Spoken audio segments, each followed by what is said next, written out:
Well, there comes a time in a boy's life when he decides to stand up for himself. Well, we got a dog named Emmy Sue. She was a beagle, and Emmy Sue was going to be our house dog. We were going to house train her. We were going to do all that stuff that most families would do with a dog. Well, as you probably figured out, my family's not a very patient family. Well, we had this. Dad must have. Well, we got a new TV, I believe. And then we had the old one, and we moved it into Amy's room. And our TVs at that time were little TVs that weighed 6,000 pounds.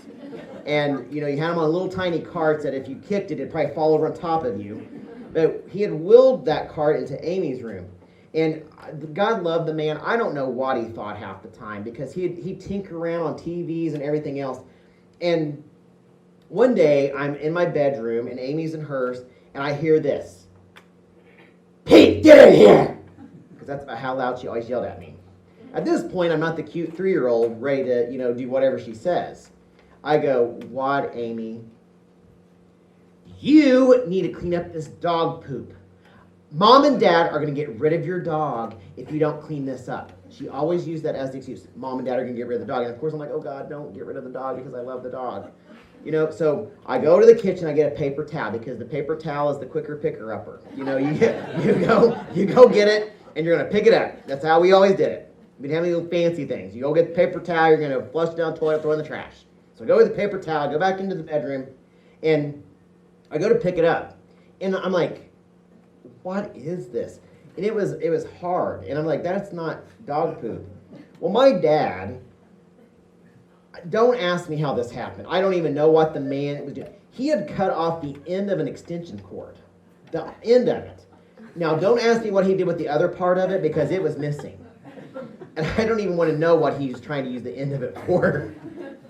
But there was the hard end of the extension cord. So I thought, oh, I'm going to get her good. I'm going to get her good. So, she comes back in the room. Did you clean up that dog poop? Mom and Dad are just really getting tired of you being irresponsible.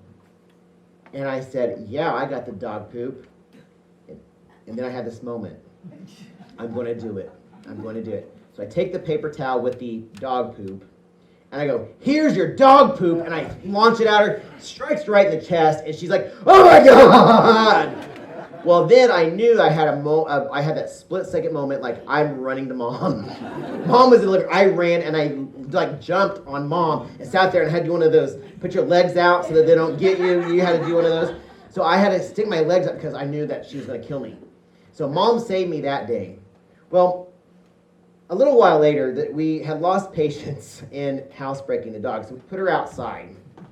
And I had the responsibility of feeding water, and it's the summertime. Amy's being bossy. Mom and Dad are home. Dad's on the road. Mom's at work. And, you have those moments with your siblings where you just can't take it anymore. Well, I was having one of those days. Well, here's Amy in the kitchen. Pete, get in here! What? You need to feed and water that dog. Mom and Dad are going to get rid of your dog.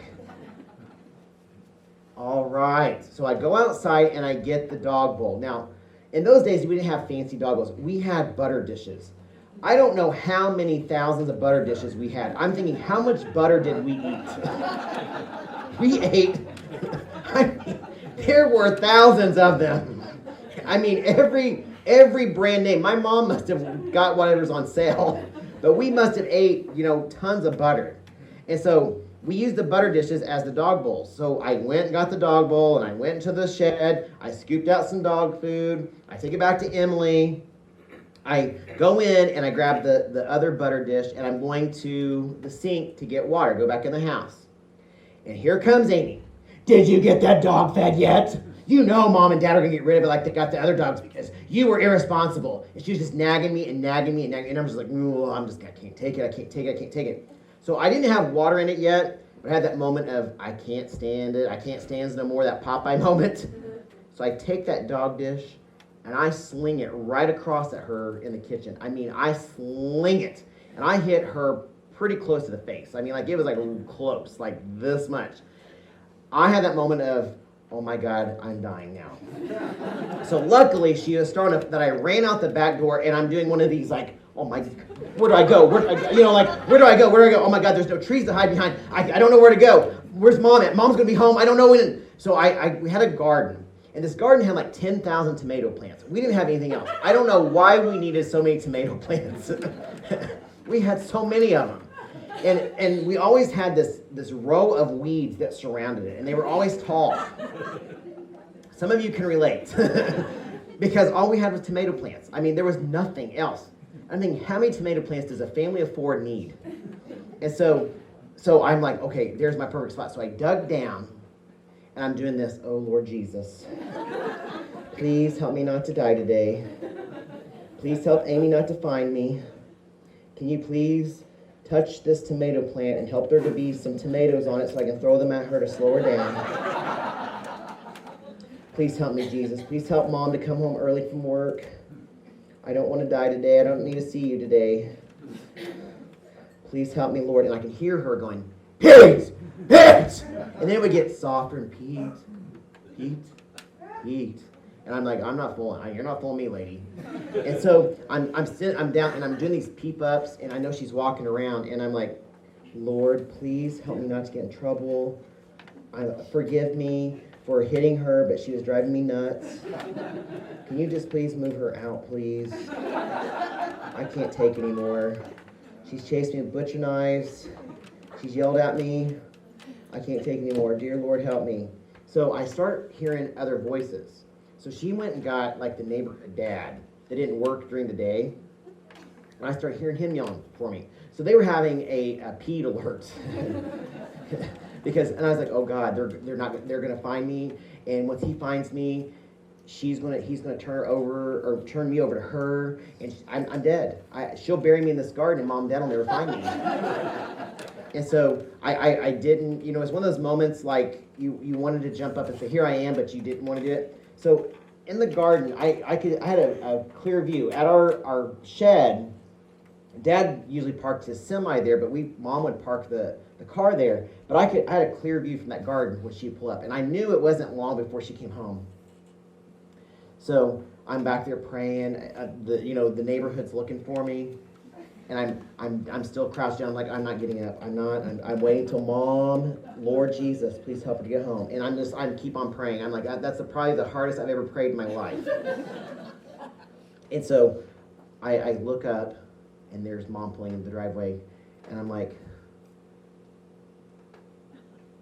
and I don't see her. Now, in my mind, I have those horror movies in my head where the person all of a sudden is running and the murderer like jumps out and grabs them, and then they can't get to whoever's going to rescue him.